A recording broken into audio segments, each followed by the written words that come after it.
welcome to this edition of Trader Talk TV. Today I'm Alex from 50 in the office. Alex, how you doing? Hi Kieran, I'm doing very well, thanks mate. Thanks for coming in today. Yeah, today we're going to talk about the FiftyAurora product, our new solution that is fully ID free. We believe is going to offer scalable audience targeting segments for, for all digital channels actually. Yeah, so before we jump into that, we're going to talk a little bit about the current state of play in the ID space. Obviously everybody at this stage knows the cookie and the ID are going out the window, and we need solutions that will help scale current data driven buying. And Alex is coming today to talk about what we're doing then at 50, and obviously talk a little bit about the company and the product, but actually we're going to talk a little bit first about the state of play, Alex, because we're in a state of flux as we speak. We are, absolutely. I think actually, the way we describe it is we're standing on the shores of an entire river of change. Kate. Yes. And I think that river of change is going to continue to get more and more violent, and it's going to change so much more than we expect right now. Yeah. A lot of solutions are starting to be built for the current change or state of play. Yeah. And actually we need to start considering what the long-term implications are. Yeah. To build solutions that have resilience and that provide functionality and effectiveness. You know, even when we start developing new channels, I mean, nobody's talking about mixed reality or AR. We need solutions that will be able to adapt to that really, really easily. And we also need to think about privacy, because we can't hack privacy, and unfortunately a lot of companies and a lot of the sort of organisations are still trying to come up with old ways to keep the legacy system going. So let's talk about where we are today, Alex, and what we can do to solve the problem. We think it's really important to talk about the influences on digital identity and privacy to understand what we think the outcomes will be. So there's a couple of different elements to this. So we've got people. And by people I mean things like society, the general awareness of our industry, which has changed dramatically recently. In fact, the trust has been lost through a number of different elements, our understanding of almost the Orwellian levels of tracking that we apply across the digital space. And so we've seen things like Gdpr emerge. GDPR has been let's be honest, it's been a bit of a pain in the arse for everybody to deal with, but it hasn't actually had a huge impact on our industry, even though it was mainly targeted at controlling the regulation of privacy and digital identity across the advertising industry, the digital sphere. Yeah. So, actually, the thing that's had the most impact has been the technology layer. Oh yeah. So, when we think about the way that we work in the digital advertising world, we have to talk to consumers via some sort of construct, and in most cases that's either a browser or a mobile operating system. Yeah. And Apple is one of the largest players in that space, not the largest player. But in 2018, 2019, it became very obvious that the technology layer, should it want to flex its muscles, can prevent the ability for people to track their users quite effectively. In fact, we saw a rearguard action of different platforms starting to adapt to the ITP 1.1, 2.0, 2.2 releases, and every single time Apple saw a workaround, they moved to block it. And I think that's made it very apparent to us that actually we need to respect both the spirit of what's going on here and also the letter of the law, but I don't know if every industry is starting to do that. But it's interesting that Apple obviously have built their entire marketing plan around privacy. I don't know if you've seen the ads during the World Cup about the guy following the other guy around the place like that. But Apple are not going to acquiesce to our industry or the legacy part of our industry by allowing the practices that kind of were quite prevalent during the last 10 years. Absolutely. In fact, the Apple layer, or the technology layer, is acting as the paladin to respect the interests or the requirements of society, because our industry really isn't paying a huge amount of attention to people or laws. We tend to pay attention to numbers and revenue, unfortunately. So let's talk a bit about the company, right? Because you guys are taking a different approach to this, which is good, because I think what we need now is more innovation. And more of the stuff that you're talking about here is respecting the individual, the law, and the technology platforms. Absolutely. So 50 works with a completely compliant data set. In fact, as we move towards a cookieless or a non-consented ID space, panels become really important. And 50's got a 380 million... The age of the panel. The age of the panel. Yeah. Well, the age of the panel, the beauty of this panel is that it's completely organic data. So it's social data. We don't look at individuals or target the individuals in there. We look at how that data aggregates. So we've got a data set of 380 million people globally, and we're able to cut that and look at organic data they declare. It isn't led by a questionnaire. It's not a snapshot in time. It's that data over a huge period of time, and the things you follow and the things you interact with on social really reflect who you are over a much longer period of time than a single questionnaire. And it's almost real time as well. Like these people, the changes are kind of affected fairly quickly. They have. So I think the benefits of 50 is the 380 million person panel. Yeah. And when we look at something like, let's say, the Barb panel, we can see that's like 11,000 people. 6 lads in Glasgow, basically. Well, yeah, 6 lads in Glasgow, and their TV watching for being returned. When we're looking at something like 380 million people globally, we get a much richer data set for who these people are. And actually, the beauty of this as well is it does end up being a reflection of how they want to show themselves across the internet. And people come together around different topics. So we're not interested in listening to people, though we have a listening function. Yeah. We like to look at the way that people interconnect around certain topics. So, clustering around cycling. And you'll see different groups and accounts follow and interconnect with that cycling in a large kind of community.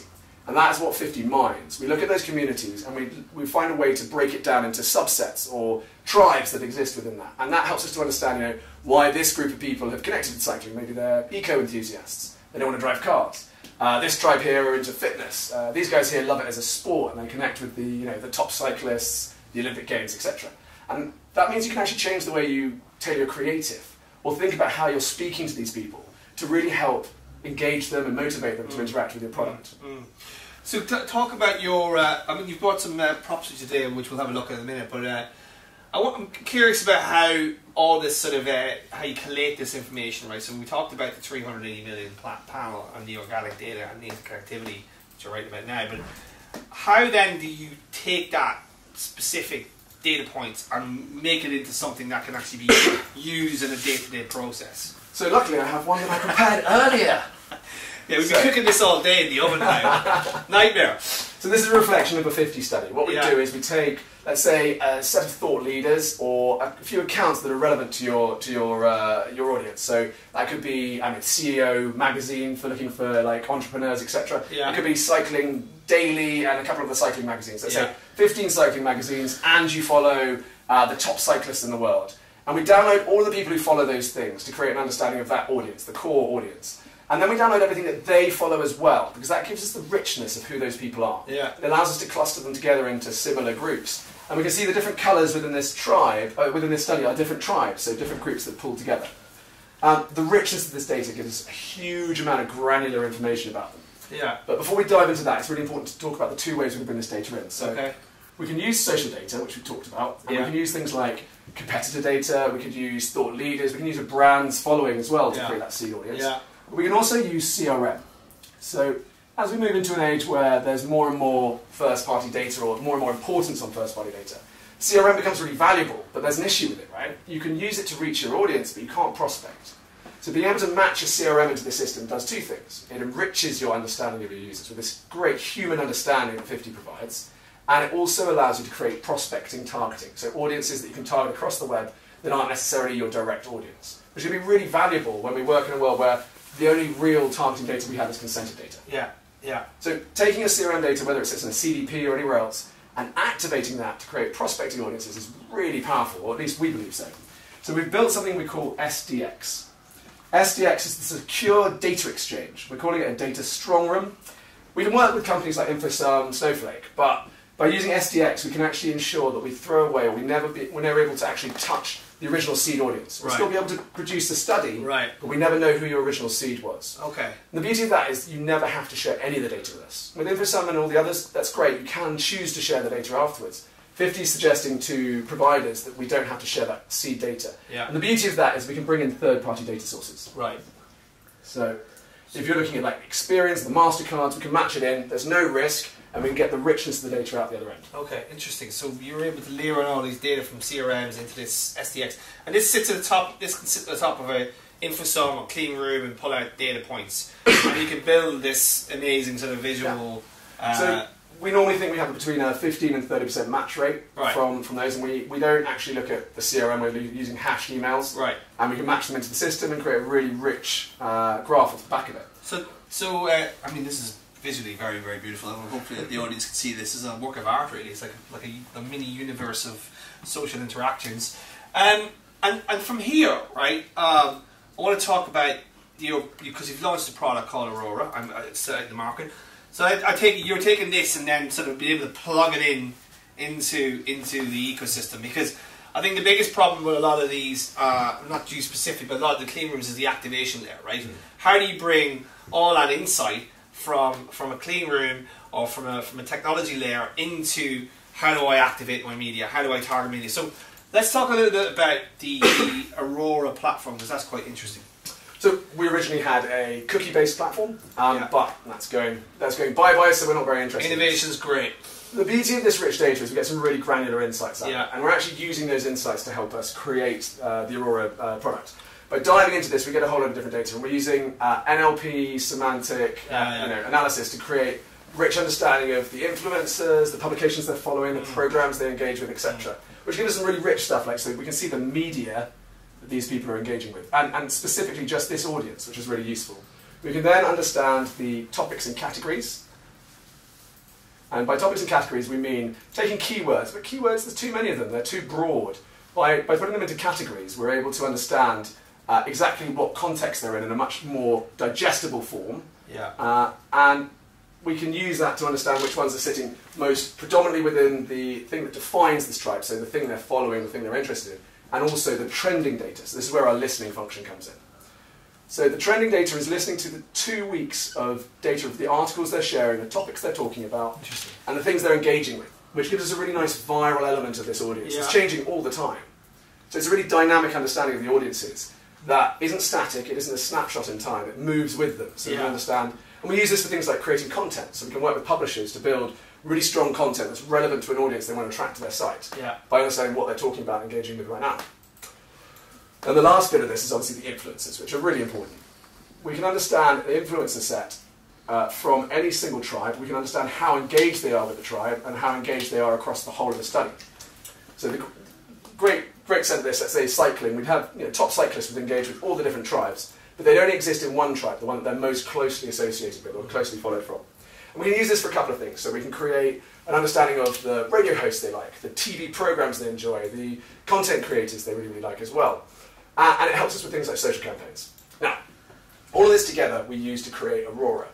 What we're doing on the other side, while we're doing this NLPS semantic analysis here, we're also doing a whole load of analysis across millions of web pages, essentially by spidering, and we're able to understand the content of all of the page level URLs and the keywords and topics that are associated with them. So we've got two graphs. We've got one graph here. This is contextual analysis as done, cutting edge right now. And this analysis, which is understanding the audience. And the beauty of this is that we're able to understand the audience first and then find the correct pages, rather than guessing which pages are going to be relevant to our audience. Right. And that's really, really important. So this is you're taking real-time social data, effectively, right? Pulling out specific things around the media they're talking about, topics and categories, the trending pieces, and the influencers. And from that, you're able to kind of like segment that into a sort of targeting piece. And then you're able to crawl those pages globally, all the websites.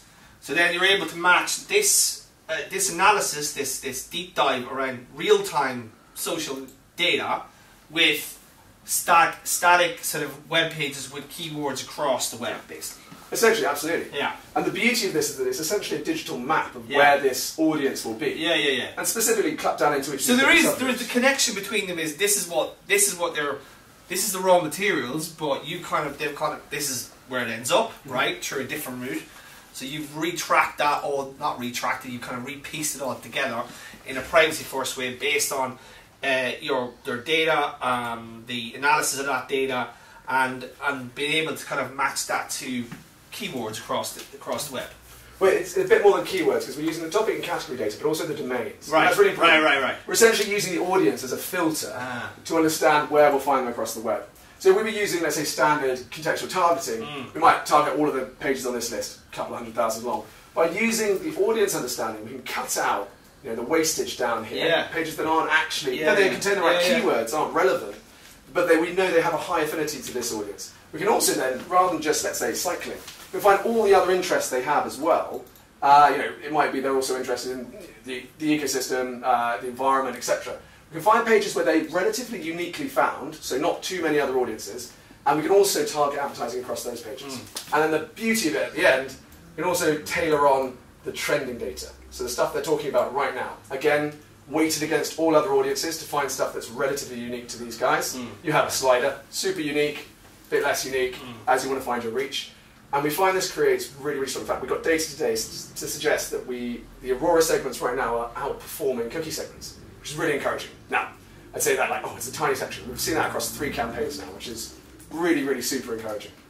Okay, amazing. And what sort of, so then talk to us about how this kind of integrates with the current programmatic ecosystem in, again, the privacy first way.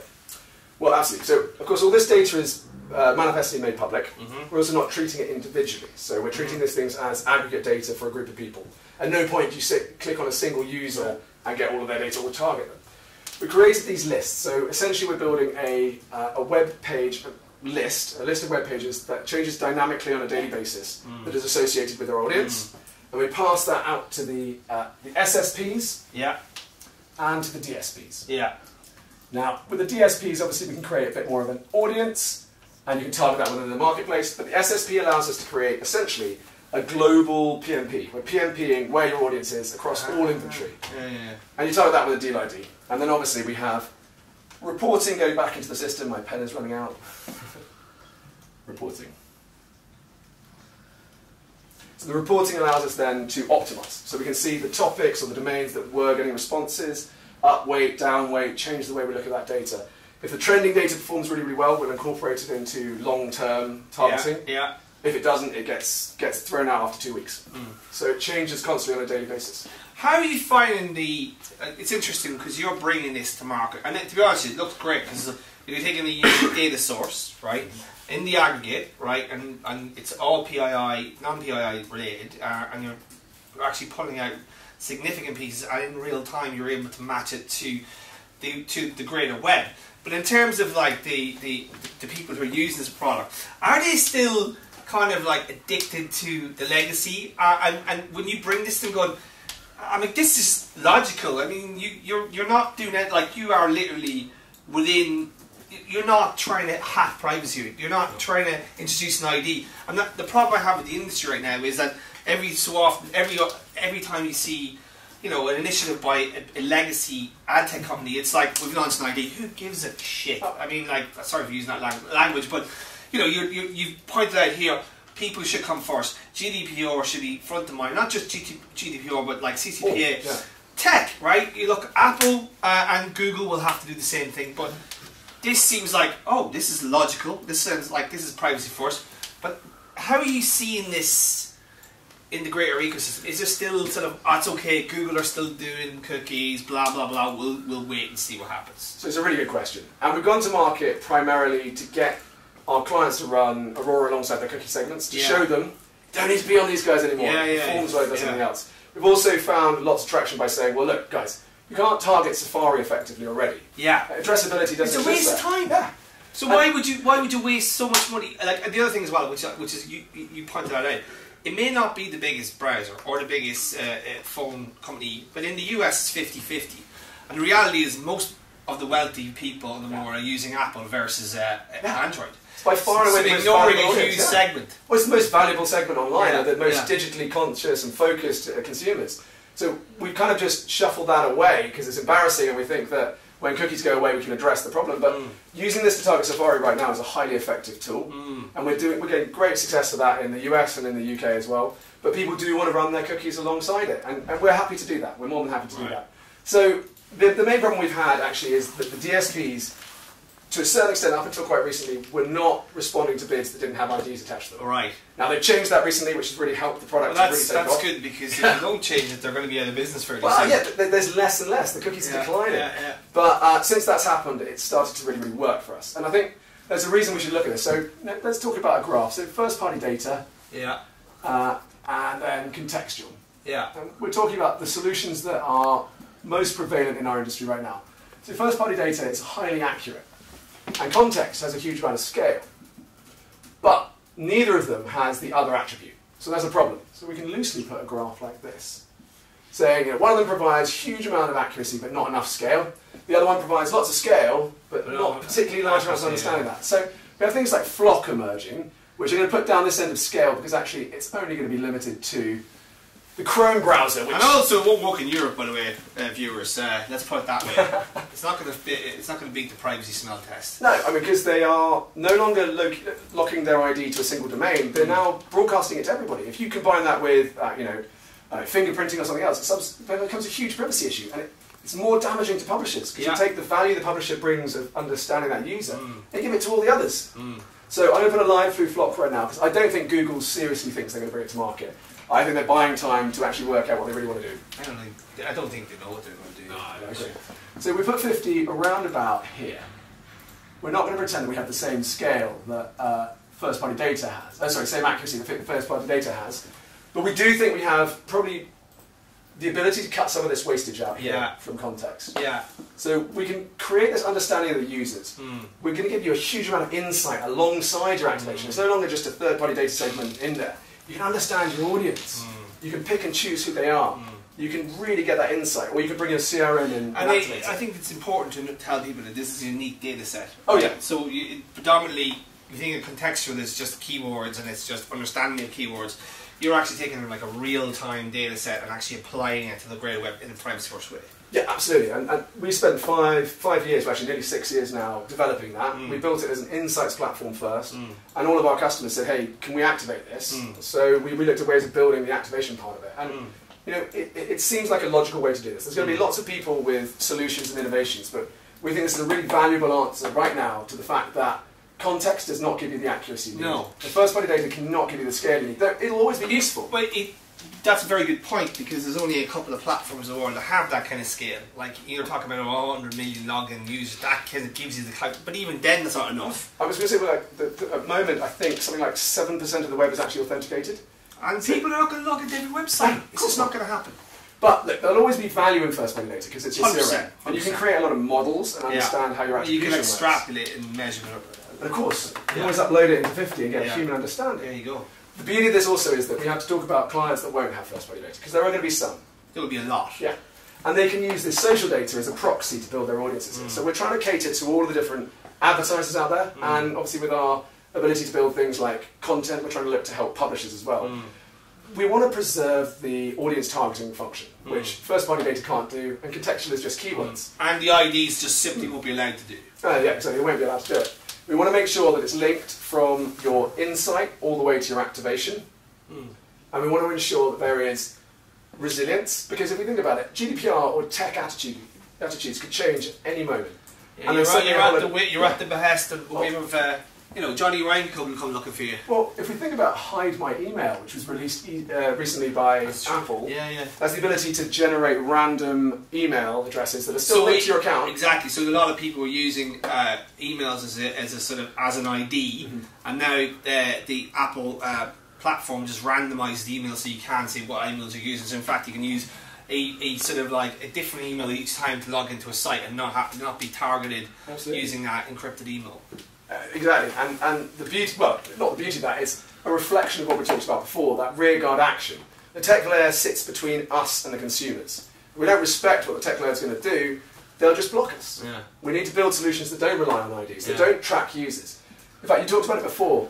A lot of the industry innovations that are coming out right now are trying to use the letter of the law. They want to use the letter of the law, not the spirit of the law. So 50's trying to build something that sits within the spirit of the law. So Aurora, we think, fits these particular identities. So it's ID-free, and we think the ID-free element of it means that not only is it quite ethical, but it's also resilient. Anything that changes in privacy means you're affected by it. We're not touched by it. And you're not at the behest of an Apple or Google who can change the rules at any time, which they do. And let's be honest, Apple have their own ad business, so let's not trust them either. Like.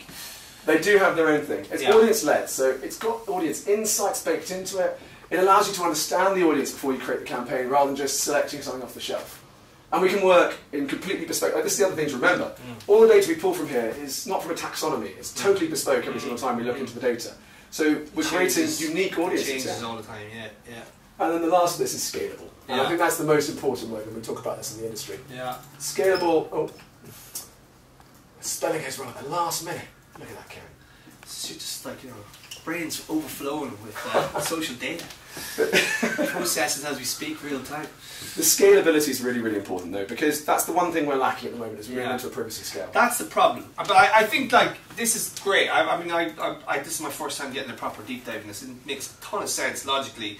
And I think it's coming at the right time. And I want to thank you for bringing us through this today. Like, I think most people will be very interested in this, and another bulletproof privacy solution from 50 there. So, Alex, thanks for coming into the office. Thank you very much for having us here.